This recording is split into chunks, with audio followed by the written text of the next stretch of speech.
Oi. Desculpa incomodar de novo, mas eu só vou dar uns recadinhos aqui sobre alguns erros que a gente cometeu, tá? Aqui nesse episódio. Primeiro, ali pelos 22 minutos, eu vou falar aqui sobre que a gente precisa do Covid-18, sei lá, guardaram o Covid-18 pra gente poder estudar ele. Vocês vão entender o contexto. Na verdade, não quis dizer Covid, eu quis dizer os outros coronavírus, tá? Porque Covid-18, na verdade, eu nem sei se existe. Eu quis dizer os outros coronavírus, tá? Eu também vou dizer que a vacina foi descoberta por Edward Jenner ali em 1793, mas na verdade é 1796, tá? 3 aninhos aí de diferença. E por último, o Aécio disse que a revista que desmascarou o maluco conspiracionista que fala que vacina da síndrome de Down, que vocês vão ver mais pro final do episódio, ele foi desbancado pela revista Sunday Times, não pela revista Sun Times, tá? E é basicamente isso aí. E só uma pequena nota. A gente que teve um convidado hoje, mas a gente teve muito problema de conexão de internet, e inclusive com outros membros do podcast, com o Bruno. Então, em alguns momentos, assim, eu vou ter que fazer algumas pequenas intersecções, umas partes vão ficar meio cortadas, mas o João vai falar bem pouco também por causa disso, ele não conseguiu falar muito, mas ele sempre estava presente ali para falar pra gente que estava errado ou não. E é isso aí. Espero que gostem e vamos lá.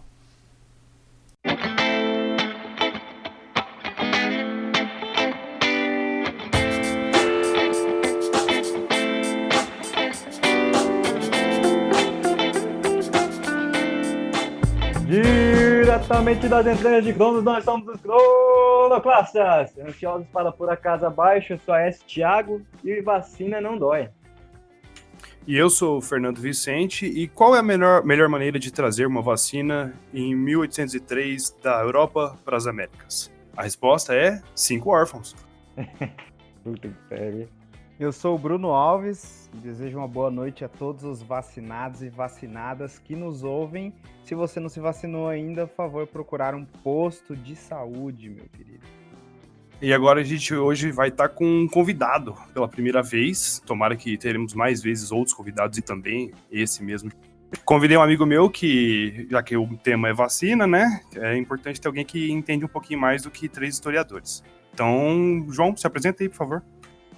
Fala galera, meu nome é João Gabriel, tenho 27 anos, estou no 5º período de medicina e vou falar um pouco aí sobre os efeitos da vacina na sociedade também, a importância de manter o calendário de vacinação sempre atualizado. É nóis. É isso aí. Isso aí, conscientizando todos os ouvintes. Aqui tem conteúdo. Então, exatamente isso. Nós vamos falar hoje sobre as vacinas, um pouco da história das vacinas. Temos um convidado super especial e bora começar. Então, vamos começar então primeiro falando um pouco da antiguidade, antes da gente saber que existiam organismos microbióticos, né? Me corrija se eu estou falando o termo errado, mas organismos vivos bem minúsculos que a gente não conseguia ver. Existia antes na teoria aí da medicina a teoria do miasma, que seria que doenças poderiam ser causadas por causa de odores fétidos, né, de organismos em putrefação. Isso acabou mudando com o passar do tempo, aí já no século XVIII para o XIX, e é onde vai entrar a importância da vacina, né, Fernando?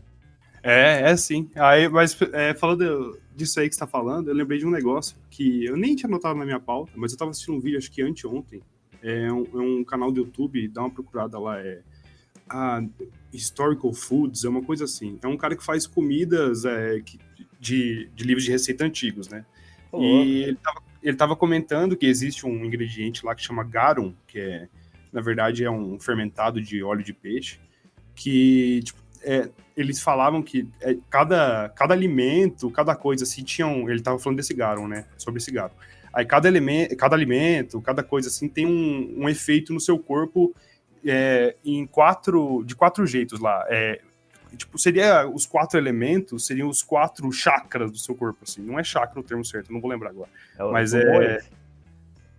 talvez seja, que era seco, né? seco, úmido, e tinha mais uns 2 lá. Ele fala que o alimento o garum era um alimento que aumentava o seu, sei lá, o humor seco, era uma coisa assim. Aham. Isso, e é por isso até, inclusive, que o pessoal da Idade Média, quando teve a peste bubônica, eles usavam as máscaras enormes, né, como fosse um bico de papagaio, e ali eles usavam ervas com outros cheiros, né, porque eles achavam que aquilo ia Eram os proteger médicos que faziam isso. na os verdade. médicos. Eles eram os médicos e eles usavam porque eles achavam que o odor das coisas que ia causar uma doença neles, né. Isso antes da gente descobrir essas vidas minúsculas, né. Então, mas o mais legal, que agora eu vou começar até a falar sobre como foi descoberta ou inventada a vacina aí, que ela foi descoberta, inventada antes da gente saber que existiam micro-organismos. Foi, né. E ela, na verdade, não foi nem inventada primeiro pra gente, ela foi inventada primeiro pra animais. Que aí você fala assim, então eles testaram primeiro nos animais, aí depois testaram na gente, igual hoje em dia. Não. Ué, e a gente não é animal? Tirando esse pequeno detalhe aí, tem a questão de que, tipo, os fazendeiros já tinham percebido, os fazendeiros, as pastoras, as mulheres pastoras de ovelhas e tal, elas tinham percebido já que se você pegasse líquidos de feridas, ou fluidos de feridas de animais adoecidos e passassem em animais saudáveis, eles iam ficar adoecidos, mas mais fraco, e depois não iam mais pegar a doença. Então eles já tinham percebido isso só de observação, assim, só empiricamente. E assim, a gente tem que entender que tipo, as coisas não são descobertas do nada, né? Elas não surgem do nada. Então a vacina também teve muita influência disso. Ela com esse comportamento que existia, Edward Jenner, ele conhecia muitos, ele vivia numa região rural ali, rural não, naquela época, né, a gente tem que lembrar que as cidades eram muito pequenas, as vilas, então, que não eram capitais, eram menores ainda, então, era um negócio minúsculo, assim. E tinha muitas fazendas em volta e tal, e eles todos viam ali que as pastoras, principalmente as pastoras de ovelhas, tinham a pele do rosto muito bonita, porque o rolê da varíola é o seguinte, você pega ela vai criar vários, João me corrige se eu estiver errado, ela cria várias pequenas bolhas, assim, pústulas no seu corpo inteiro, inclusive no seu rosto. E depois, ainda mais naquela época que não tinha antibiótico, não tinha como tratar, né, muito bem, elas ficavam marcas, né, na sua pele. E ficavam na pele das pessoas, assim, tipo, principalmente no rosto. Então todo mundo sabia quem já tinha tido e achava meio feio, meio repugnante aquilo. Mas as mulheres pastoras não tinham, porque elas pegavam a varíola das vacas, que era muito mais fraca, que é um outro tipo de varíola, que elas pegavam quando iam ordenhar ou encostavam, né, nas vacas adoecidas, elas pegavam essa varíola e depois de um tempo depois disso elas não pegavam mais a varíola comum, entre aspas, a varíola humana. Alguma dúvida, algum comentário, alguém? Sim, então, sobre essa importância de observar ao longo dos anos, né? Observar que aquelas pessoas que trabalhavam com as vacas não pegavam. Há relatos antigamente de que em vários lugares do mundo, como na China, no Oriente, existiam técnicas de você pegar pessoas que já sofreram com a varíola, pegar alguns pedaços, né? Dessas eu não sei a expressão também, é verdade, Fernando? Pústulas, eu acho que Pústulas, né? Existe um tipo de vacina que é do organismo atenuado, que daí igual o Dino, o mesmo princípio do que o Dino falou. Tipo, o vírus da rubéola e da poliomielite, eles fazem assim o tratamento. Esse eu vou falar mais especificamente da poliomielite, como exemplo. Você pega o vírus isolado de um paciente e coloca em célula humana. Daí, esse vírus você usa para infectar uma célula de macaco. Aí, o vírus adquire uma mutação e para ele começar a viver na célula do macaco. Daí, depois você tira esse vírus do macaco e faz a vacina, que ele é um vírus que não vai dar no humano. O vírus não cresce mais em células humanas e pode ser utilizado como vacina. Bota fé. Sim, entendi. Coitado dos macaquinhos. Eu sabia que o Sempre- pessoal fazia isso com os cavalos, né, também, né? Isso. E daí, tipo, a da rubéola, você faz isso com células embrionárias do pato. Aí, nesse mesmo Nossa, que padrão. Do pato, que é. Gente, Cara, a tática é essa. Injetem todos os animais possíveis. É. Foi importante isso que você falou, que, tipo, é importante a gente lembrar que muito do que eu vou falar aqui é a invenção, entre aspas, da vacina no Ocidente, tá? Porque, e assim, no Ocidente, mais na Europa cristã, né? Porque já existiam relatos de que, como que nem o Aécio disse, que alguns lugares, no Oriente ou até no Egito Antigo, que isso acontecia, mas não era uma coisa difundida, entendeu? Era uma coisa muito localizada, assim. O que eu ia comentar para concluir lá, para concluir, era que eles pegavam, raspavam um pouquinho disso aí, deixava por um tempo para ele morrer, né?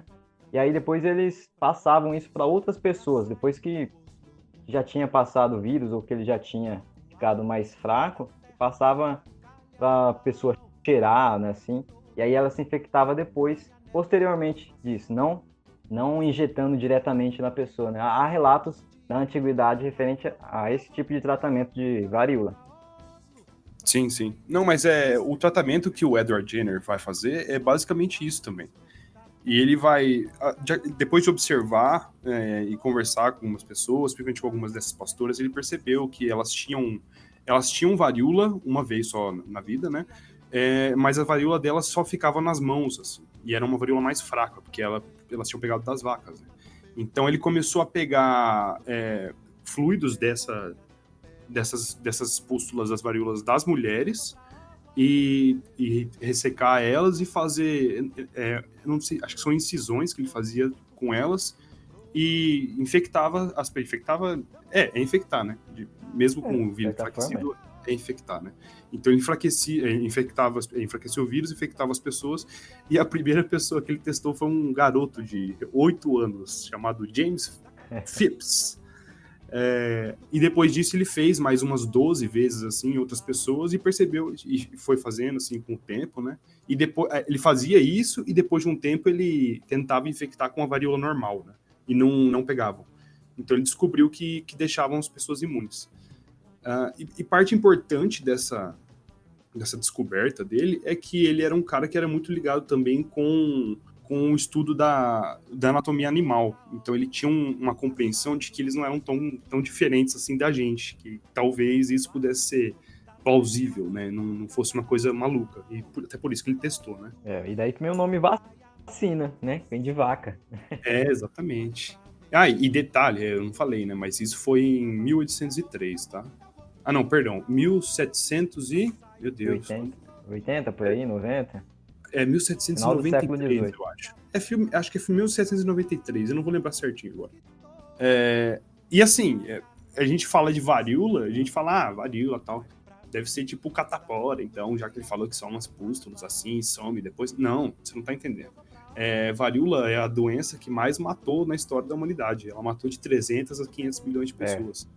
Ela, no final dos 1700, ali nessa época que ele descobriu isso, no final dos 1700, ela matava 400 mil pessoas por ano na Europa. Então, assim, era uma coisa muito, muito grande. E pensando que a Europa tinha uma população muito menor, né, do que tem hoje em dia, era um número muito absurdo, assim. Então, foi uma descoberta muito importante, assim. Sim, e lembrando que a varíola é responsável pela morte de vários indígenas aqui na América, né? Os portugueses trouxeram para cá. Acabou dizimando as civilizações inteiras. Varíola, gripe, porque eles não tinham anticorpos, né? Então uma gripe fraquinha dos europeus chegou aqui, que era fraca para os europeus, chegou aqui e dizimou populações indígenas inteiras. Né? Mas a principal forma de se prevenir é pela vacinação. Só que aí, como eu tinha falado antes, o Edward Jenner, ele fez a vacina, entre aspas, né, para varíola. E foi a única doença que tinha até aquela época ali, a única doença que tinha vacina nessa época, né? Foi a primeira, obviamente. Então, depois de um tempo, o Louis Pasteur, que é um brilhante químico francês, né? Em 1885, ou seja, já eram 85 anos depois 85 para mais, né? Porque foi 1790 e alguma coisa ali, né? O Jenner. Então ele conseguiu criar, na verdade não foi nem bem uma vacina, mas sim um antídoto, um antitóxico, assim, que funcionava depois da infecção, né? Não era igual o funcionamento de uma vacina que é anterior à infecção. E ele foi quem deu essa nomenclatura de vacina. Ele pensou na vaca, né? Que nem o Wes já tinha comentado antes, né? E criou esse nome vacina. E ele fez pelo método que é justamente você colocar bactérias ou vírus inativados, né? Que é um tipo de vacina também que existe. Então é mais ou menos isso, assim, tipo, a história da vacina, a criação da vacina vai tendo vários processos, né? Ela é muito, como eu posso dizer? É um processo muito longo, muito demorado e muito metódico, assim, na maioria das vezes. No começo não, né? Que nem eu disse, ele testou numa criança de 8 anos, né? Eu vou dar uns exemplos aqui depois do começo, quando a gente for falar do... não, eu acho que eu vou falar agora, então. Por exemplo, depois que surgiu a vacina, né? Essa vacina do Jenner, ele ficou famoso ali na região. E começou a ser patrocinado pelas pessoas, pelo governo, as pessoas iam lá para ser vacinadas, porque ficou até um negócio meio chique, assim, tá ligado? Nossa, esse aqui foi vacinado, ele não vai pegar varíola, não vai ficar com a cara tudo fodida, olha que legal. Então era uma coisa bem da época, assim, era bem chique, né? E isso foi tomando, assim, até... Se o seu país tivesse a vacina, fizesse vacinação, o seu país... quando os governos não, os reis, né, começaram a promover vacinação, de alguma maneira ou de outra, era um status. Aquele país lá vacina, eles têm vacina, eles vacinam algumas pessoas. Então, assim, é um negócio bem estranho, assim, de você pensar com a cabeça de hoje em dia, com esses negacionistas tudo existindo, né? Esses negacionistas aí. A gente tem que explicar bem que a gente não convive mais com a varíola, gente. A varíola foi erradicada. Isso foi por causa de uma campanha da OMS, logo ela, junto com vários governos do mundo inteiro e outras entidades, uma campanha mundial para erradicar uma doença da face da Terra, que é a varíola, que o último caso dela, até onde se sabe, foi em 78. Então, depois disso, o mundo se livrou da varíola, pelo menos de uma maneira pandêmica, né? Que poderia se tornar uma epidemia. Talvez aí tenha algum caso isolado em algum lugar, venha aparecer e tal, mas ela está super controlada. Não existe mais caso. Ela foi praticamente erradicada, isso. Praticamente erradicada, assim como a poliomielite. Paralisia infantil, né? Isso, que ela causa paralisia infantil. Essa aí, no Brasil, foi erradicada em 94, considerada erradicada no Brasil. E a campanha... Eu lembro, eu não sei se da época de vocês tinha, Bruno, João e Aécio, tinha o Zé Gotinha. A vacina da polio era de gotinha, isso eu lembro. Gotinha, cara. Não, eu lembro do Zé Gotinha, mas, cara, eu não lembro de ter recebido a gotinha, sabe? Não sei se é porque não fica marcado, não fica traumatizado na nossa mente, mas quando eu era criancinha eu só me lembro das vacinas que eu tomei com injeção, tá ligado? E não tem aquela marca feia igual acho que é BCG, né? Que deixa aquela marca. Eu tenho no meu braço aqui. Eu tenho ela também, eu tenho. Marcada. Tipo, depois de um tempo, assim, logo uns 5 anos depois que eu nasci, parou de fazer isso nas pessoas. Pararam de deixar esse trauma nelas. Que doideira, mudou né, o jeito que eles dão. Que mudou o jeito que eles dão a injeção, né? Então, e assim, gente, não tem nada demais. E eu tinha falado que, por exemplo, a vacinação, eu acho que é bom a gente colocar em contexto. Eu falei que a vacinação era uma coisa chique, a gente tem que entender que a gente estava ali no iluminismo, né? Em todo esse pensamento, que o pensamento científico é chique, é uma coisa para frente, né? Futurística, do futuro. Assim, então, e muitos reis queriam passar essa imagem do seu país. Então, a vacina foi criada em 93, né, como eu tinha dito, e até 1800, exatamente, 100 mil pessoas, mais ou menos, tinham sido vacinadas na Europa inteira. Então, tipo, é muita gente, muita gente. Se você pensar que naquela época não tinha método de você espalhar a informação muito rápido, isso é muita gente. E esse é um perigo de você não poder passar informação, né? Esse é o perigo da vacina, gente, é má informação. Você espalhar a informação errada. Ou não informar as pessoas sobre o que ela é, né? E acho que daqui dá pra gente começar a falar sobre a revolta da vacina, hein?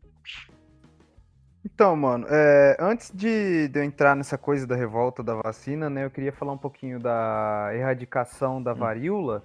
O que aconteceu? Nesse caso em específico, a varíola selvagem, né, que passa de pessoa para pessoa, assim, do meio natural, né, e vai passando de pessoa para pessoa, ela não acontece mais, ela foi erradicada, extinta como um organismo vivo, porque no espaço onde ela atuava, no caso, né, nos corpos onde ela se transmitia e tal, por via, né, do meio selvagem para a pessoa e de pessoa para pessoa, esse espaço foi ocupado pelo anticorpo da varíola, né? Desde os anos 70 ali, aí a gente tem casos isolados nos anos 70 e 80 que ocorre dentro de laboratório e dentro de hospital. Mas lá, da pessoa pegar da natureza e passar para as outras, assim, não acontece mais, porque aquele vírus do meio natural ele foi extinto como micro-organismo. Não sei se ele ainda existe em alguns laboratórios, eu sei que alguns países foram autorizados a manter esse vírus em laboratório, mas alguns já abriram mão, né, e outros já destruíram, já faz muito tempo que destruíram suas amostras, como a África do Sul, por exemplo, ela destruiu suas amostras já faz muito tempo. Uhum. E assim, eu já vou entrar nessa coisa da revolta da vacina. Já posso falar Tá. dos rolês da Eu revolta? só Ou queria quer comentar falar uma coisa com relação à varíola. Salvo engano, gente, tem um episódio do Dr. House, aquela série maravilhosa. Eu não me lembro direito, mas os ouvintes que lembrarem aí podem me corrigir. Mas eu acho que teve um caso de varíola que foi de um cara que ele mergulhou, fez uma mergulhação, encontrou uma embarcação antiga de madeira destruída e achou um pote. Aí diz que ele abriu o pote e lá dentro tinha ainda restos de varíola e ele foi contaminado. Fica aí a curiosidade, me digam depois se eu tô certo, se é essa doença que eu tô falando. Nossa, mas sobreviver tanto tempo sem a bactéria... Pois é, no não, fundo do mar, gente. tudo. Liberdade poética, cara. A coisa mais poderosa do mundo é a liberdade poética. Realmente. Mas assim, rapidão só. Isso acontece, velho. Não, acontece, mas sei lá, em ambiente seco, né? Não sei se é ambiente úmido. Na água. Depende Vai. Depende da sei. embarcação, né? Porque ela viva, né? Entre aspas, assim, a gente tá falando há 40 anos atrás, 50 anos. Sim, que ela foi radicada, né? Mas só antes do Bruno falar aí, eu ia comentar que assim, tem um porquê, tá? Das pessoas manterem esses vírus que estão extintos ainda. Por exemplo, vamos supor que o Covid-18 foi extinto do mundo. É importante você manter ele guardado, porque se surgir o Covid-19, você já tem um vírus ali que você tem um estudo muito grande dele, que você pode fazer mais estudos dele, que é o Covid-18, para ter alguma ideia de como o Covid-19 funciona. Entendeu? Então, assim, tem essa função, tá? E até, algumas vezes eu vi as pessoas falando nisso, mas não sei se realmente as pessoas contam com isso, mas é que um conhecimento histórico sobre aquilo, né? Se a pessoa quiser estudar aquilo, ainda ela pode. Isso, exatamente. O acúmulo de conhecimento foi deixado pela história. Eu vou começar aqui, enquanto vocês estavam falando aí, eu lembrei de um texto dos reis taumaturgos do Mark Bloch, né, que é sobre a mística em torno da doença, né, enquanto vocês estavam falando e tal, de como que funcionava, do vírus lá na teta da vaca, a mulher tirava o leite e tal. Eu lembrei daquele livro lá, porque aquele livro é muito legal, porque basicamente é sobre o poder sobrenatural de cura em torno dos reis da Europa medieval, com enfoque na França e na Inglaterra ali, que basicamente as pessoas faziam filas enormes e os reis tocavam, né, as escrófulas, que eram doenças de pele variadas, uns negócios bizarros assim, aí o rei tocava numa água lá, não sei se a água era santa, sei lá o que que era, e aí tocava na doença da pessoa, e aí a pessoa se sentia curada, né? Então, existia uma mística em torno da doença, e essa coisa da mística, né, dessa coisa assim, sombria em torno da doença também vai acontecer, só que guardadas as proporções na revolta da vacina, né? Porque aquilo ali foi um episódio, eu tava estudando isso para lembrar, assim, daquilo que eu já tinha visto na graduação, e eu tinha esquecido quão bizarro foi esse processo. Mas esse livro que o Bruno falou é demais mesmo, os Reis Thaumaturgos. É que as pessoas tinham uma doença, né? E essa doença geralmente sarava com o tempo, e só pelo fato do rei, aquele ser todo-poderoso, divino, né? O cara que foi abençoado por Deus para governar, ele tocar em você, você já tinha um efeito placebo 100%, né?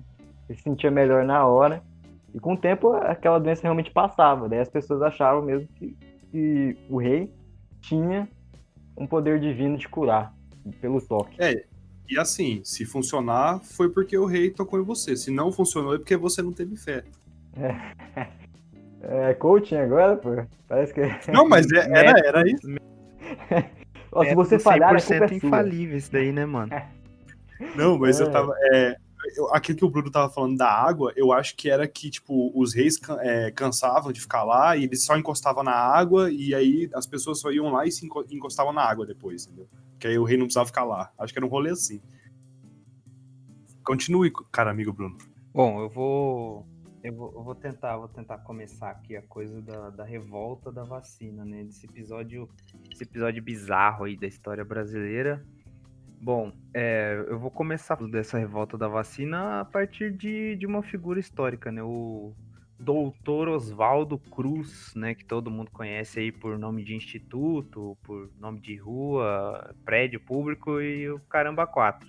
Mas basicamente assim, o Oswaldo Cruz, lá nos seus 24 anos de idade, ele se formou em medicina e foi estudar, né? No Instituto Pasteur, na França, em Paris, na França, que é o instituto que leva o nome daquele cara que o Fernando estava falando lá, do Louis Pasteur. E aí o que acontece? Em 1899, Oswaldo Cruz, ele após estudar, ele volta para o Brasil com o objetivo de combater o cenário de calamidade pública que estava acontecendo aqui por conta de disseminação de doenças, assim, desde de doenças que envolvem bactérias, né, doenças no estômago, etc e tal, até doenças que envolvem vírus. E aí as principais doenças eram a varíola, né, a febre amarela, que até aquele momento ninguém sabia que enfim, transmitia a tal da febre amarela, e a peste bubônica, que é a peste negra, né, aquela peste negra da Idade Média que a gente vê nos filmes lá e tal. E isso existia no Brasil no começo do século XX, para você ver o cenário bizarro que era a coisa. Então, aí em 1903, ele assume aqui no Brasil o cargo de diretor-geral de saúde pública, né? Depois dos seus métodos de combate da peste negra surtirem efeito, que basicamente era matar os ratos, né? Porque o que causa, né, a peste negra no ser humano é a pulga do rato que carrega uma bactéria, e aí a pulga do rato, enfim, ataca, né, entre aspas, o ser humano e passa a bactéria para o ser humano, e aí o ser humano desenvolve doença e acaba morrendo, né?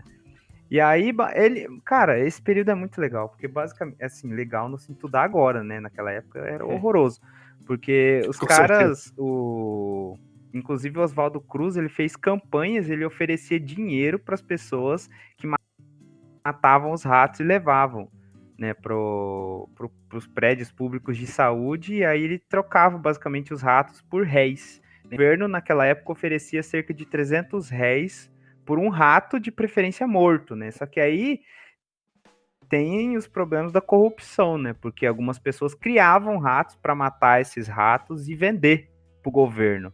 Mas, apesar desses problemas de corrupção, surtiu efeito, principalmente nos portos, porque os navios estrangeiros não queriam parar mais nos portos, da capital, Rio de Janeiro, porque tinha muito rato. Aí parava um navio lá, as pessoas pegavam doença e voltavam morto, né, no navio. Então ninguém queria parar Ou trazia doença pra casa. nos portos brasileiros.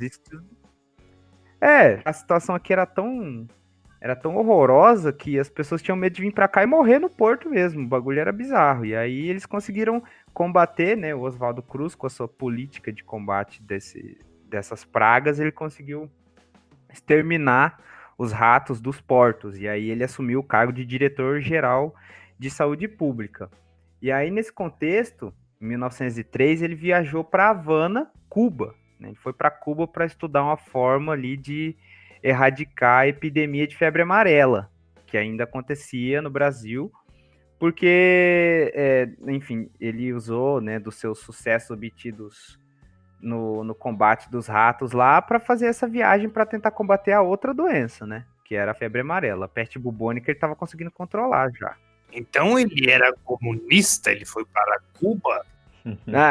Só que aí, evitando anacronismo, nessa época Cuba não era comunista ainda, né? Em 1903, Cuba tinha um outro processo que, enfim, é outra história. Mas assim, pode ser, Não, né? sim, Na visão do coxinha brasileiro, Oswaldo Cruz pode ser um possível comunista. Tá. Aí ele foi pra Havana, né? Ele foi pra Havana para estudar uma forma de combater a febre amarela, até porque eles, né, as pessoas da época, os estudiosos da época, não entendiam como que a febre amarela passava de uma pessoa para outra. Eles achavam que passava pela água e pelo ar, né? E aí, naquela mesma época, um médico cubano chamado Carlos Finlay, ele descobriu, né, que o transmissor da febre amarela é o mosquito Aedes aegypti, o famoso mosquito da dengue. E aí, com essa descoberta, o Oswaldo Cruz volta para o Brasil, ele volta para o Rio, a capital do Brasil, naquela época era o Rio de Janeiro ainda, não existia, né, o Distrito Federal. Então ele volta para o Rio de Janeiro e aí ele organiza, aqui já começa a escaralhar a coisa, aqui começa a ficar bizarro. Só pra você ver, né, cara, como é que o Brasil é, né? Essa história dos ratos aí é impressionante. Não. Também. A hora que ele começou a contar, eu lembrei, cara, mas veio do fundo da memória. Já que estão pagando dinheiro por rato, vamos criar, então. Vamos criar um bando de ratos. A gente mata os ratos e depois... cara. Mas a principal forma de se prevenir é pela vacinação. Tá, vou dar uma recapitulada aqui, beleza? E aí eu prossigo. Então tá, então Oswaldo Cruz, né, se formou em medicina, foi estudar no Instituto Pasteur na França, se formou em microbiologia, né, estudou microbiologia, veio para o Brasil para combater as doenças. Isso tudo eu já falei. Aí ele conseguiu controlar o surto de peste bubônica nos portos do Rio de Janeiro, e aí ele assumiu em 1903 o cargo de diretor-geral de saúde pública. E aí ele viajou para Cuba, eu parei aqui. Ele viajou para Havana, Cuba, para tentar estudar mais sobre a tal da febre amarela. E aí nessa mesma época um médico cubano chamado Carlos Finlay descobriu uma coisa que as pessoas não sabiam na época, que o transmissor da febre amarela era um mosquito Aedes aegypti, o famigerado mosquito da dengue. Eles acreditavam que naquela época a doença ela era transmitida via o contato com o ar, né, ou água, via enfim, líquidos variados. Mas aí ele descobriu que a doença ela era transmitida pelo mosquito da dengue, né? O mosquito Aedes aegypti. E aí ele volta para o Rio de Janeiro e começa a organizar, e aqui começa a bizarrice por parte do governo e do poder do estado daquela época. Ele começa a organizar carroças com pulverizadores nas ruas da cidade do Rio de Janeiro para matar o mosquito, ao mesmo tempo em que isolava os doentes em cubículos, assim. Então, basicamente, ele saía atacando veneno dentro da casa das pessoas em horário comercial. Mas não é assim que sabia, gente? Não, sim, mas hoje em dia é tipo em horários diferentes, assim, eu acho que é um veneno mais fraco do que era naquela época, né? Porque assim, as imagens das carroças são bizarríssimas.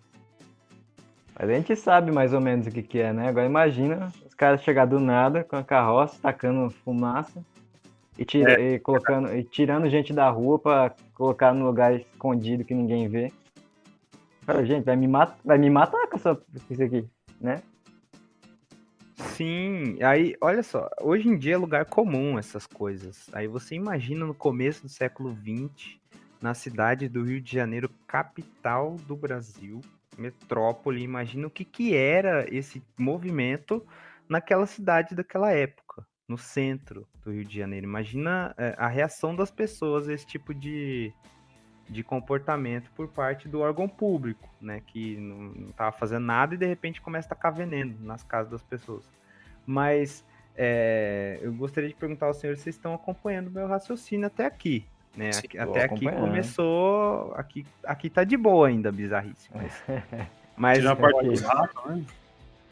aí olha só, começou as medidas autoritárias, né, em certo ponto autoritárias, né, entre aspas, autoritárias, por parte dos órgãos públicos de saúde a mando do Oswaldo Cruz, né, e aí depois eu entro na questão das outras figuras políticas. E aí essas medidas, até certo ponto autoritárias, elas começaram a causar um rebuliço na imprensa, e começou a sair em vários jornais, várias tiras e tal, criticando o Oswaldo Cruz, criticando o governo e tal, porque estavam tomando essas atitudes. Mas, ao fim e ao cabo, deu certo. Eles conseguiram controlar a epidemia de peste bubônica, conseguiram controlar a epidemia de febre amarela, né, que eram causadas por agentes que dá para você combater basicamente com veneno e matando eles. Então, assim, a pulga lá do rato, você consegue combater matando o rato. E o mosquito, depois que o Oswaldo Cruz descobriu lá, com o auxílio do médico cubano, que era um mosquito que transmitia a febre amarela, era fácil, era só tacar veneno e grandes áreas, principalmente em áreas de proliferação do mosquito, que você controlava a epidemia. Só que aí faltava controlar a epidemia de varíola, que não tinha como você controlar com essas medidas mais macro. Você precisava vacinar pessoa por pessoa para você controlar essa epidemia. E aí aqui que a gente tem o ponto fulcral desta nossa revolta da vacina, né? Por conta da desinformação no quesito da vacinação, né? E principalmente do produto da vacina, quer dizer, as pessoas tinham medo do que era aquilo que o governo estava injetando nelas, né? Por conta da ausência dessas medidas que hoje pra gente é comum, né? Pra gente é normal essas medidas de conscientização, a gente parece que nasce sabendo disso, a gente nasce já é vacinado e é vacinado a vida inteira, e tem as campanhas de vacinação e tal, mas naquela época não tinha nada disso. Não tinha medida de conscientização, não tinha propaganda, não tinha nada. Não tinha Zé Gotinha, então era Deus dará o negócio. Então, por conta da forma que o Estado trabalhou esse problema também, porque essa coisa de você informar as pessoas, de você trabalhar com conscientização, com campanha, de você ir em casa, conversar com as pessoas, isso leva tempo. E o governo naquela época não tinha tempo e também não tinha interesse em cultivar esse tipo de política. Basicamente, eles saíram entrando na casa das pessoas, vacinando as pessoas à força, mas eu já vou entrar nesse quesito, né? Então, essas medidas autoritárias por parte do Estado, né, que não se preocupou com essa coisa da conscientização nem nada, por conta da forma como o Estado se portou, a vacinação obrigatória foi vista com maus olhos naquela época, né, e acabou causando revolta entre os populares. Só que aí essa revolta levou a coisas muito mais bizarras, assim, que eu não tinha nem ideia de que tinha acontecido, né? Então, vamos ao ponto fundamental aqui dessa revolta da vacina. Em 1904, o Senado Federal ele aprovou a lei da vacinação obrigatória nesse país. E aí, acabou, assim, o lugar que mais atingiu isso foi a capital do Brasil, que era a cidade do Rio de Janeiro, na época, né? E aí, o que aconteceu naquela cidade? Com a ajuda do presidente, né, o prefeito Pereira Passos, ele deu aval, basicamente, para as brigadas sanitárias invadirem as casas das pessoas. Ele ordenou que as brigadas fizessem isso, que essas brigadas sanitárias invadissem a casa das pessoas e vacinassem as pessoas à força, né? E isso foi muito mal visto pelos próprios populares, mas também pela imprensa, né, que consideravam que isso era uma violação de privacidade, mas também uma violação das questões morais e um atentado contra a honra, porque além de invadir a propriedade privada, né, das pessoas, invadir os corpos das pessoas, principalmente os corpos femininos, né, no tocante das mulheres, que tinham seus corpos invadidos por desconhecidos. Então imagina o que era uma mulher, né, ser tocada por um homem estranho dentro da sua própria casa, né, e mostrar o braço para o homem lá, injetar um negócio desconhecido nela em pleno começo do século XX. Isso era bizarríssimo, isso era inaceitável, né? E isso acabou causando, né, esse fator, mas também outro fator que eu já vou entrar, né? Mas esse foi um dos fatores que acabou essa coisa da medida autoritária do Estado, que acabou causando a violência por parte dos populares, né? E essa violência ela foi generalizada, ela aconteceu durante uma semana na cidade do Rio de Janeiro, que levou a tiroteio, violência e quebra-quebra, né? No meio dessa violência toda, desse quebra-pau generalizado, aí que outra coisa bizarra aqui também, os cadetes da Escola Militar da Praia Vermelha tentaram derrubar o presidente Rodrigues Alves no meio desse rolê todo. E aí, Sim, os porque caras tentaram dar um golpe, mano. Sim, porque já na época, já a oposição ao governo do Rodrigues Alves começou a usar a vacina de maneira que a gente fala hoje politicamente, né? Como a gente tem visto hoje em dia, né? Então, aquela oposição começava a falar que essa política do Rodrigues Alves era justamente imoral, né? E incitando as pessoas a tentar dar um golpe no governo dele. Sim, nossa, eu achei bizarro essa parte. Exato, é loucura, né? Mas é um momento que as pessoas estão desgostosas e aí as pessoas vão tentar usar esse momento ao seu favor.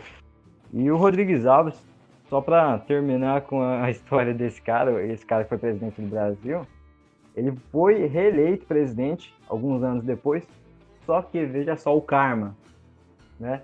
Ele não chegou a tomar posse porque ele morreu por causa da gripe espanhola, anos depois. A gripe espanhola que chegou no Brasil. Sabe o que eu acho?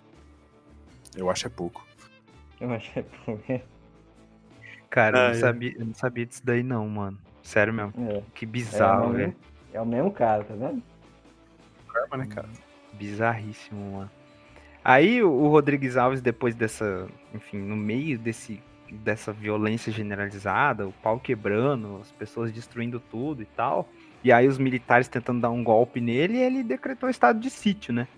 E aí ele conseguiu conter essa revolta e esse golpe por parte dos militares, e aí ele juntou, né, esses sediciosos, esses golpistas, né, juntamente com outros, entre aspas, indesejáveis, né, que eram basicamente pobres, pretos e desempregados.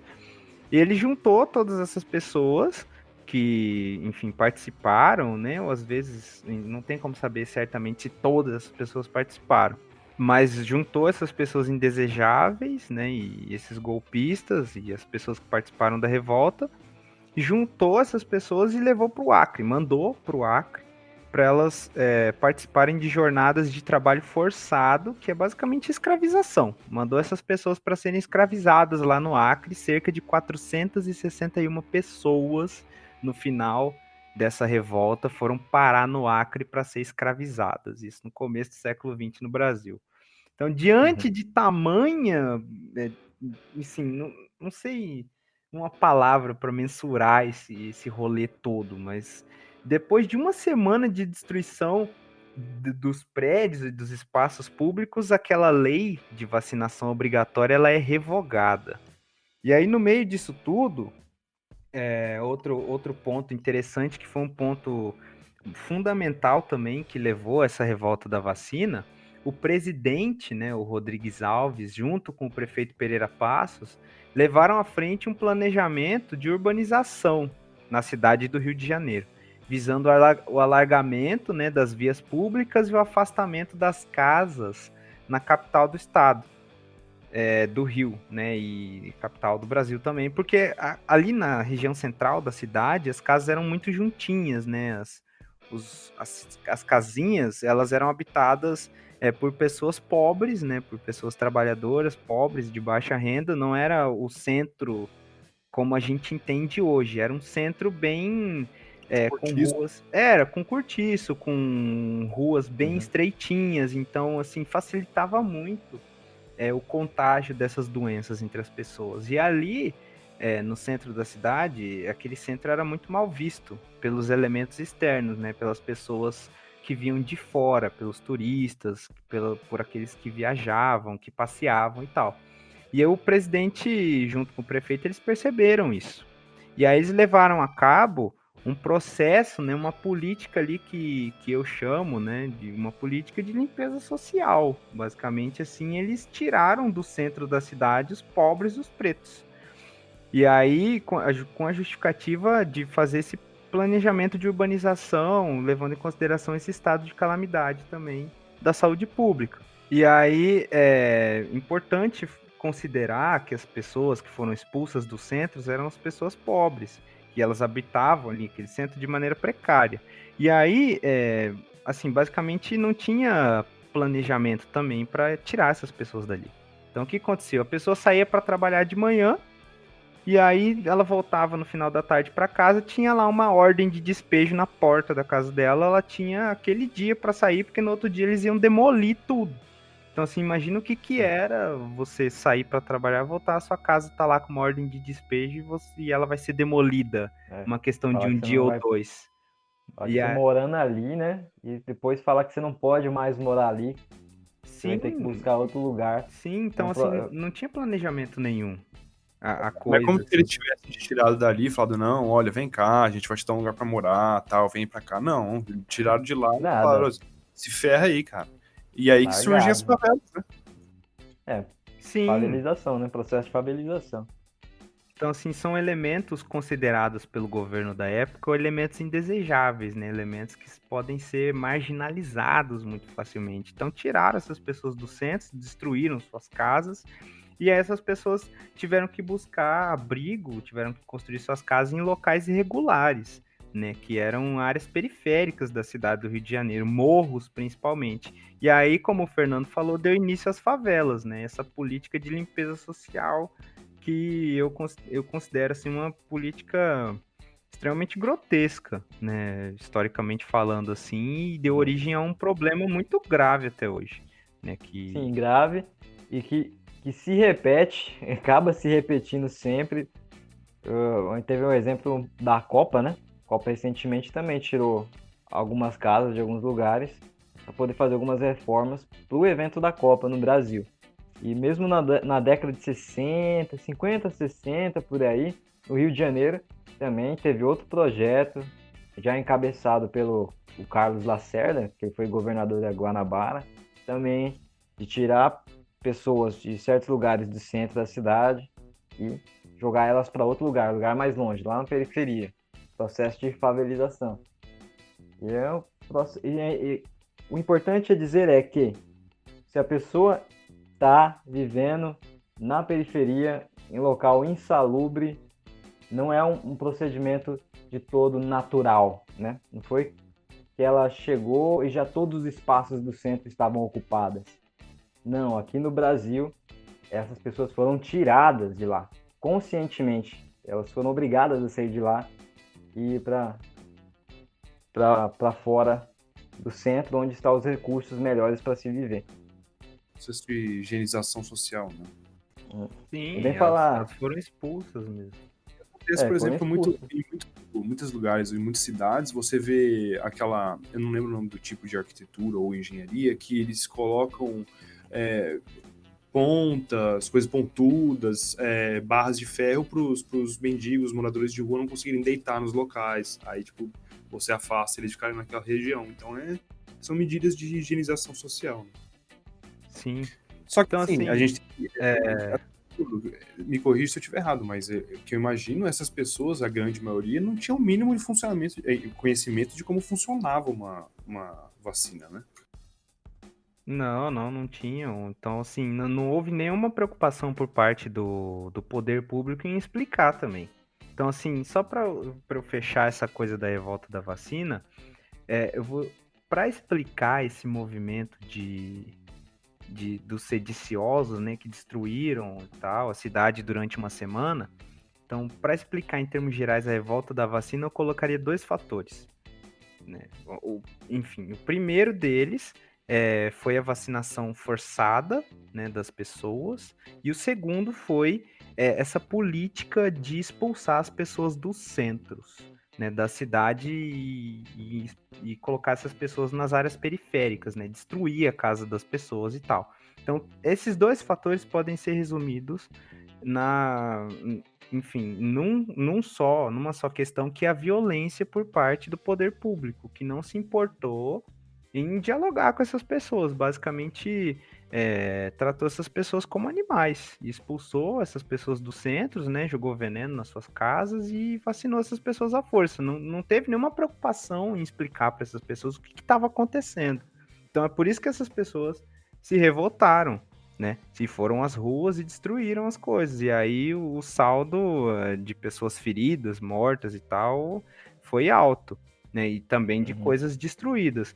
Mas essa coisa da revolta da vacina, só para eu terminar essa parte da revolta da vacina, ela acabou gerando algo de que positivo ali por parte de planejamento do poder público, né? Porque aí forçou o poder público a revisar as leis, revisar essas legislações invasivas, né, que abriam brecha para esse tipo de política violenta, e também levou ao Estado brasileiro a pensar políticas de conscientização das pessoas, né? Conscientização para ensinar as pessoas o que é vacina, a importância da vacinação, da higiene, etc.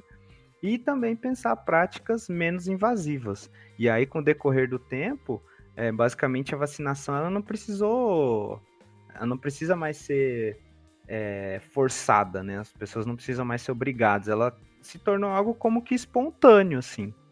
Tem quase que um controle Como você social. vai, né, ao local. Exatamente, tem um controle social. Então, se você conversa com uma pessoa que não se vacina, você fala, como assim? Você tá louco? Você tá doente? Você tem que ir lá se vacinar. Você não vacinou seu filho? Vai lá. Então, tem um controle social em torno. Não é só o Estado que tá ali falando, vai lá se vacinar. As pessoas também fazem isso.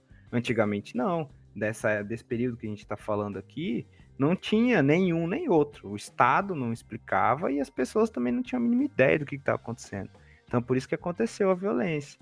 Então, por um lado é a vacinação forçada, mas por outro também essa política de limpeza social, de destruir a casa das pessoas, de expulsá-las dos centros da cidade do Rio de Janeiro, expulsando elas para as periferias, para os morros. Então, isso tudo, essa violência, né, organizada por parte do Estado, acabou gerando esse movimento, né, esse acontecimento histórico que a gente chama de revolta da vacina. Ficou conhecido como revolta da vacina, mas não foi só isso, envolveu muita coisa, envolveu até militar, né, e eu nem sabia disso, né, eu fui estudar e aí eu descobri que os militares tentaram golpear o presidente no meio desse rolê todo.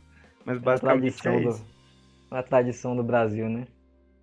Não, no Brasil, assim, a gente teve uma ditadura. Não, uma não, já ia falar caga. Já. A gente teve aí duas ditaduras militares, né? Do Vargas, assim.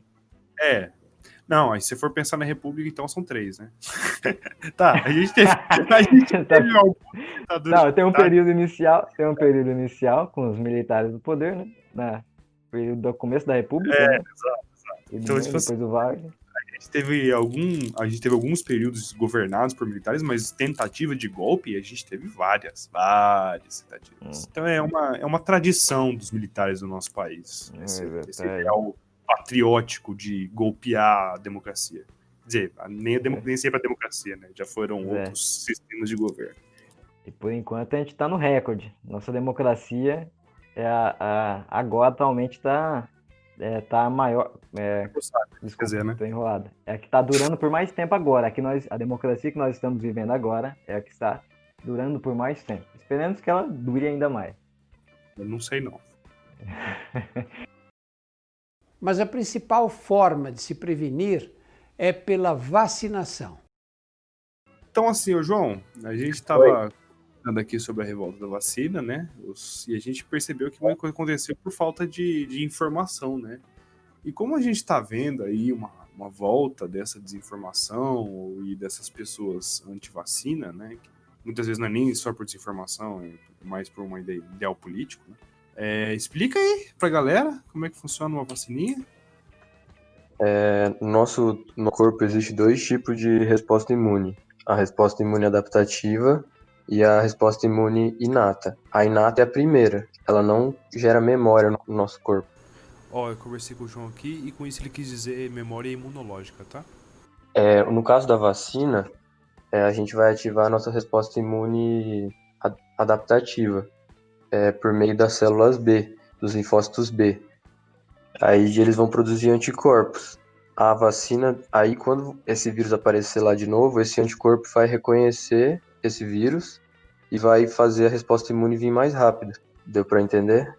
Sim, sim. Mas aí você tá falando então que você vai injetar o vírus nas pessoas? Oh, meu Deus. O vírus, na verdade, ele é uma forma atenuada dele, ou ele morto, ou um pedaço do vírus, tipo uma proteína do vírus, alguma coisa assim. Mas eles existem em riscos, né? Tem efeitos colaterais, mas a maioria é mais para pessoas que são imunocomprometidas, galera que tem HIV e tal. Não, e aí que vem a importância que algumas pessoas não entendem, porque essas pessoas falam, se eu não tomar vacina, o problema vai ser meu, que não vou, eu que vou pegar a doença. Mas não, tem a imunidade de rebanho, né? Porque tem algumas pessoas que não podem tomar vacina, senão elas vão ficar doentes ou ter efeitos colaterais muito fortes. E para essa pessoa ser protegida, ela precisa que as pessoas à volta delas, outras pessoas, tenham tomado vacina e não peguem a doença, e assim não transmitam para ela. Né? Exatamente. Aí é 100% de salvação, né? Então, é bem isso. Você mostra pro corpo o que é que vai causar mal, né? Mas é um bicho já morto, por assim dizer. Você apresenta pro corpo, esse aqui é o bicho morto, esse aqui se ele estiver vivo, ele vai matar você. Então o teu corpo aprende isso, né? E toda vez que esse vírus que aparecer vivo dentro do seu corpo, o teu corpo já vai estar preparado para eliminar ele. Que é bem isso, né? Tentando ser bem leigo aqui. Que eu te falo assim, que a gente estava comentando antes, que você tinha falado para mim antes que um dos maiores problemas de criar as vacinas é o custo, né? Mas a viabilidade de custo, né? A vacina ela tem que ser acessível, né? Para a população. Eu, por exemplo, eu pesquisei aqui, a gente está falando a gente falou da revolta da vacina, mas existem movimentos anti-vacina desde 1830. E, por incrível que pareça, eram movimentos ligados aos trabalhadores, né? Aos proletários, que eles falavam que era uma invasão da burguesia na região deles, na particularidade deles, na privacidade deles, na propriedade deles, em tudo, né? Mais ou menos aquela mesma coisa que aconteceu na revolta da vacina, né? Só que, pelo artigo que eu vi, muitas das pessoas sabiam, assim, como funcionava a vacina, né? Porque, por ter sido 1830, foi um pouco depois ali, foi em tempo histórico, 30 anos ali depois da invenção, 40 anos depois da invenção, não é muito tempo, né? Para espalhar no mundo. Então, e mesmo se as pessoas tinham algum conhecimento, mas elas preferiam não tomar, né?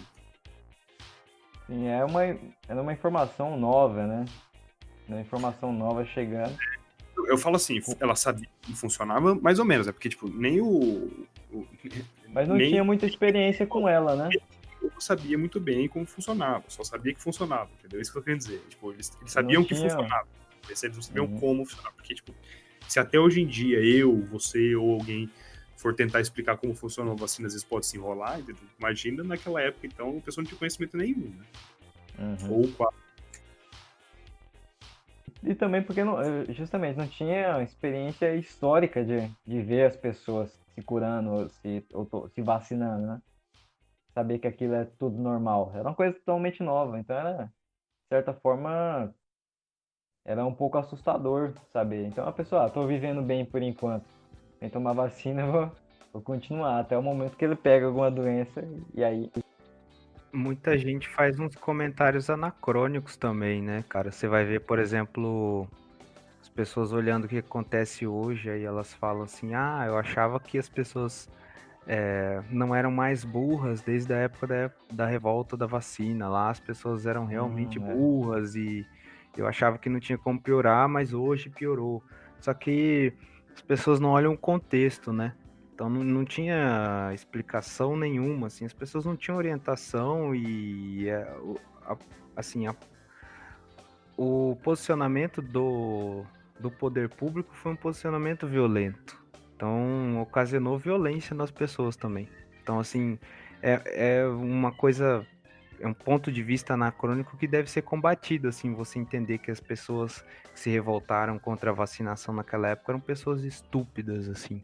Então, você tem que olhar que as pessoas, elas foram violentadas pelo poder público, né?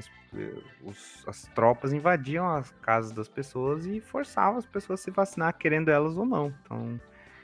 Então, assim, é uma coisa que eu percebo hoje, a forma como as pessoas enxergam o passado também. A gente também pensa assim, se a gente for pensar hoje em dia, eu gostaria que as pessoas fossem forçadas a se vacinar, ainda mais nesse tempo louco que a gente... Um cara com zarabatana no meio da rua. Tá louco. É, Até nesse artigo que eu tava vendo, ele fala ali que, ironicamente, como as vacinas se tornaram uma coisa comum, assim, que a gente tomou garantida, né, take for granted, ele fala em inglês ali, né, a gente acaba meio que se acostumando tanto que não é mais uma novidade, não é algo mais, não é que nem é chique que nem antes, não é revolucionário que nem antes, não é uma coisa que pode salvar, as pessoas já meio que, tipo, esqueceram, até porque as doenças, muitas delas já foram extintas, então as pessoas nunca viram uma pessoa morrer ou passar por essa doença, então elas foram meio sendo esquecidas, assim, né? Isso é um problema, cara, a gente tem que conscientizar as pessoas de que isso é um problema muito grande, né? De que essas doenças podem voltar de alguma maneira ou de outra, né? E é perigoso, não é assim. É que a gente nunca viu, né? Justamente a varíola. A varíola foi extinta, né? E eu nasci bem depois da extinção dela. Então, pra gente aqui. Inclusive, esse negócio da varíola aí, esse artigo aqui, ele levanta uma reflexão que eu achei muito interessante também. Que nem eu tinha perguntado pro João ali antes, um dos grandes problemas para criar muitas vacinas é o custo de você deixar ela com um custo acessível, né? E o problema também é que como que a varíola foi extinta? Foram associações não governamentais que se uniram com associações filantrópicas e conseguiram levantar dinheiro para produzir essas vacinas e para conseguir distribuir essas vacinas de forma eficiente e mais barata, entendeu? E que nunca teve uma iniciativa governamental muito forte. E como isso aconteceu, os governos meio que tomaram que a gente não precisa fazer nada, porque vai acontecer, entendeu? Porque a Unicef foi lá e conseguiu extinguir a varíola na África, a gente não precisou fazer nada. Então é muito problemático isso também. Mas a principal forma de se prevenir é pela vacinação. E acho que já dá pra gente começar a falar do negacionismo recente da vacina, né? Sim, sim. Que você vai falar mais daquele cara que relacionou com autismo, né? Isso, exato.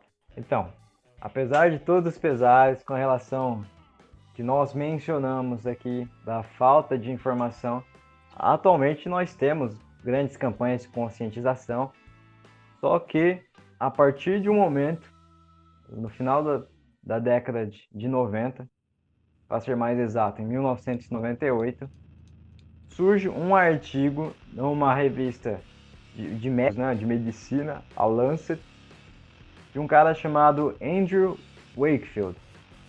Esse cara, ele vai ser mais ou menos que o pai de uma nova onda de negacionismo, de um negacionismo referente à vacina. E não por falta de informação, por atitudes do governo e tal. Esse cara, ele era um médico, ele vai inventar uma história mentirosa, realmente, uma história mentirosa com relação à vacina. Qual é? Nesse artigo lá, ele estava propondo que a vacina tríplice, que é uma que protege contra a cachumba, a rubéola. E o sarampo. Ah, ok. Então ela defende para essas 3 coisas na vacina tríplice. E que se você vacinasse o seu filho, a criança, com ela poderia causar um efeito, olha só, no intestino, algum tipo de inflamação no intestino, e que esse tipo de efeito prejudica o cérebro. Então, tem coisas do intestino, né, bactérias, por exemplo, no intestino, que mexe com o seu organismo e que acaba levando ao cérebro. Isso acontece de fato, algumas bactérias, até onde eu sei, isso acontece. Mas ele estava falando que isso poderia acontecer por causa da vacina. E alterando o cérebro do seu filho, ele poderia ter uma chance de ter autismo, certo? Só que ao passar do tempo, esse artigo dele foi contestado por várias pessoas. Nenhum médico, nenhum pesquisador conseguiu reproduzir o que ele fez e começou a se investigar esse artigo dele, porque ele é muito sério. Quando você propõe uma coisa desse tamanho, você tem que ter absoluta certeza das coisas. E já começava, as pessoas já pararam, isso assustou as pessoas. As pessoas pararam em Londres, pararam de vacinar suas crianças e o nível de doenças começaram a subir por causa disso. E um investigador... Oi? Um grande problema é que ele conseguiu publicar isso em uma revista científica, né? Porque ele... passou, né? Ele forjou muitos dados, ele pegava crianças que já eram autistas e relacionava isso com o uso com a vacina, entendeu? Uma fraude, Isso, e era um número de amostral muito pequeno também. Exato, ele tinha 12 crianças que ele pegou, né? Para dar o exemplo dele, fazendo um teste com 12 crianças. Só que, investigando o caso, descobriu que dentro dessas 12 crianças, 5 já eram autistas antes dele fazer o exame. Gente, como é que você acredita num cara desse? Como é que você acredita que essa pesquisa que relaciona ao autismo, sendo que as crianças que ele pegou, 5 delas já eram autistas? Pelo amor de Deus, né? Ele foi desmascarado pelo Sun Times, que é uma revista da Inglaterra, né, jornalística da Inglaterra, pelo jornalista Brian Deere, que descobriu ainda mais. Foi publicado com o passar dos anos, a partir de 2004 e já para 2011 também, notícias de que o intuito dele era ganhar dinheiro com essa informação falsa. Porque ele estava pensando já em patrocinar uma vacina dele, específica, e dizer que essa vacina era livre da possibilidade de autismo. Estão me entendendo? O cara queria faturar com uma mentira, desbancar a vacina perfeita, já ali certinha, para poder vender a dele. E também vender kits de reconhecimento de autismo e tal. O cara é um falastrão. O cara é qual é o termo que eu vou usar para ele? É um idiota total, cara. De fato, a vacina não tem nenhuma relação com o autismo mesmo. Não tem nada. Eu não sei se algum de vocês sabem disso, mas ele tinha relacionado com o mercúrio que tinha nas vacinas. Eu não sei se tinha mercúrio nas vacinas nessa época, ou um pouco antes disso. Sei que hoje em dia já não tem mais. O que foi usado para dizer que causava essas coisas, a porcentagem é muito pequena até. Tudo que ele Sim, é muito falou, pouco. Muito pouco mesmo. É tão pouco que não dá nada, né? A gente toma doses maiores das substâncias que ele falou em outras coisas da nossa vida, até. Sim. E aí ele continua, e ele é o único cara, ele publicou junto com outros caras também, com mais 11 médicos, todos eles saíram fora, pediram desculpas, falaram que aquilo foi mal executado, que foi uma artimanha, mas não. Só esse cara, o Andrew Wakefield, continuou batendo o pé e até hoje ele fica defendendo essa porcaria de falar que a vacina causa autismo nas crianças. E ele fugiu para os Estados Unidos porque ele perdeu a licença de medicina na Inglaterra e ele fugiu para os Estados Unidos, né? Se não me engano, ele deve estar morando no Texas, eu acho. Eu não me lembro para onde ele foi parar. E ele continua pregando essas coisas. As pessoas seguem ele. Tem gente que segue esse cara. Mesmo ele sendo uma fraude comprovada. A vacina de hoje em dia são muito baseados nisso aí, né? E na questão da liberdade individual. Isso. É teorias conspiratórias, né? Já Sim, dando sim. um spoiler do talvez próximo episódio, a gente tá preparando um episódio de teorias conspiratórias, hein? Já dando um gostinho para vocês. E ele transformou isso numa teoria conspiratória, né? E o Toda vez que problema você vai falar. é que assim, depois que ele publicou isso e foi espalhado, inclusive pela mídia tradicional, mainstream, caramba, já fez o estrago. A retratação nunca vai atingir todo mundo que aquela notícia vai atingir. Até porque é muito mais impactante uma notícia de que vacina causa autismo do que uma retratação. Então, pouca gente vai ver essa retratação. É um problema muito grande mesmo. E aí fica difícil de você desbancar isso depois, porque muita gente nunca vai ouvir a verdade, muita gente que só ouviu falar disso vai sair espalhando, porque é uma coisa assim que, teoricamente, assim, se você soubesse e fosse verdade, era algo que você gostaria de espalhar, né? Mas as pessoas desinformadas espalham e causam todo um problema, um movimento inteiro anti-vacina, que vai prejudicar depois as pessoas que não podem ser vacinadas e vão ficar doentes por causa desses outros idiotas. Vão ficar doentes e Imbecil morrer, agora, né? imbecil agora que fala assim, eu vou pegar Covid, mas o que tem? Eu vou pegar e vou sarar depois, não tem problema. Mas você vai pegar e vai passar pra sua vizinha de 90 anos, vai passar pra sua avó, vai passar pra sua mãe, vai passar pra o seu neto, vai passar pra alguém que pode ter imunidade baixa e se ferrar por causa disso, entendeu? Não é só você, o egoísta de merda. Você vai machucar as outras pessoas, né? É um problema de saúde pública. O que eu ia comentar é que toda vez que você fala sobre isso, por exemplo, as pessoas vêm com alguma desculpa de algum complô da indústria farmacêutica, né? Tudo bem, a indústria farmacêutica pode ser gananciosa também, né? É isso que elas fazem, mas elas não inventam uma história de que a vacina faz mal. Isso já é um exagero demais, gente. Não, não sei quem que falou, não sei de onde que tem essa frase famosa, sabe? Porque você vender a vacina e causar autismo, aí você vai poder vender remédio para autismo e ganhar muito dinheiro. As empresas, sabe que outro negócio que é muito lucrativo?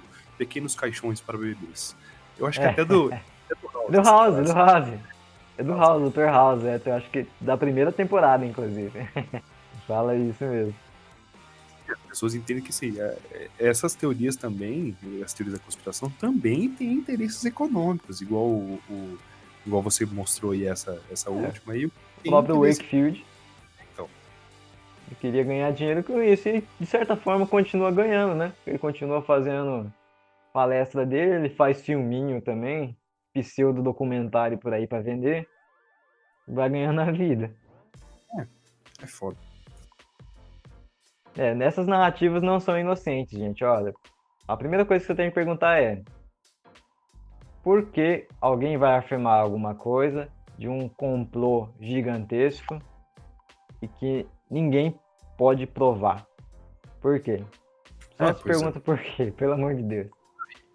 Tem toda a questão da navalha de Ockham, tem muita coisa. Mas, assim, se a gente for se estender nisso, a gente vai acabar entrando no nosso próximo episódio, que vai ser o de conspiração. Aí, o que eu ia falar? João, eu ia falar pra você falar uma coisa, mas eu não lembro o que. E já que a gente tem que lembrar que também, hoje em dia, eu já ouvi essa conversa em mais de um lugar, que vão colocar microchips nas vacinas para infiltrar eles em vocês e te controlar com as torres de 5G.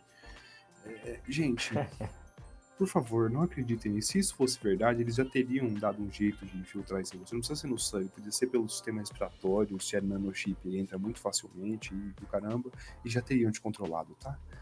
E assim... Isso é verdade. A gente toma muita vacina também, velho. Eles podem pôr em qualquer uma. E assim, fala assim, vacina da China. A gente toma um monte de vacina da China já. E aí, assim, eu acho que não sei se você tem, João, dados sobre as pesquisas da vacina do corona para ver se as pessoas têm menos essa loucura, essa paranoia. Cara, igual a gente tava trocando ideia, né?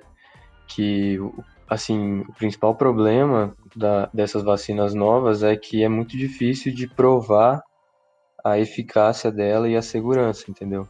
Porque, ó, vou mostrar aqui as fases que tem para desenvolvimento da vacina.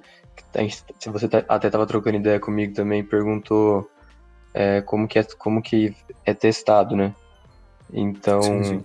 o, na fase zero, a pré-clínica, a gente faz só com animais, faz primeiro, nessa fase. Daí é para testar a segurança, imunogenicidade, tolerabilidade e eficácia. Só depois que for tudo isso comprovado que eles vão para a fase clínica, que é a fase um. Aí tem mais a 2, a 3 e a 4. Daí na fase um já é testado em voluntários humanos que nunca pegaram a doença. Daí por isso que demora, porque tem todos esses critérios, entendeu? Sim, sim. Eu lembro até que saiu algumas notícias de aqui no Brasil, testaram algumas vacinas já em algumas pessoas. Sim, então já eles ainda, tipo, tão, vamos dizer assim, apressando as coisas, né? Tipo, já tá em fase clínica em menos de um ano, assim. Isso é tipo recorde, tá ligado? Recorde. Normalmente demoraria bem mais que isso, né? Sim, mas é porque também juntou todos os países, né, para pesquisar, tipo, teve um investimento tipo de 138 milhões, eu vi uma vez que os caras investiram lá em algum país, tipo, muito grande, né, os investimentos. Tem que ser, né? E assim, vendo todas essas fases que acontecem, seria impossível passar alguma coisa que vai controlar você com 5G por todas essas fases, sem alguém perceber, tá? Uhum. Eu acho uma teoria da conspiração bem, assim, bem louca, assim, né? Tipo, porque é meio difícil mesmo de fazer isso. Muito, Não sei né? de onde surgiu essa, eu gostaria de saber. Você, ouvinte que sabe sobre teorias da conspiração, me fale de onde essa surgiu, porque eu adoro saber de onde essas merdas surgiram. Assim, cara, tudo forchan. Ah, sim, a maioria é mesmo. Tudo sai de lá, cara. Tem que abolir essa porcaria do forchan. Mas inclusive tem todos esses processos porque é perigoso, né, João? Eu lembro que você tinha comentado comigo lá de uma doença que surgiu por causa disso. Qual que era mesmo? Era uma doença Guillain-Barré, que é uma doença neurológica. E foi em 1976, quando eles tentaram fazer a vacina.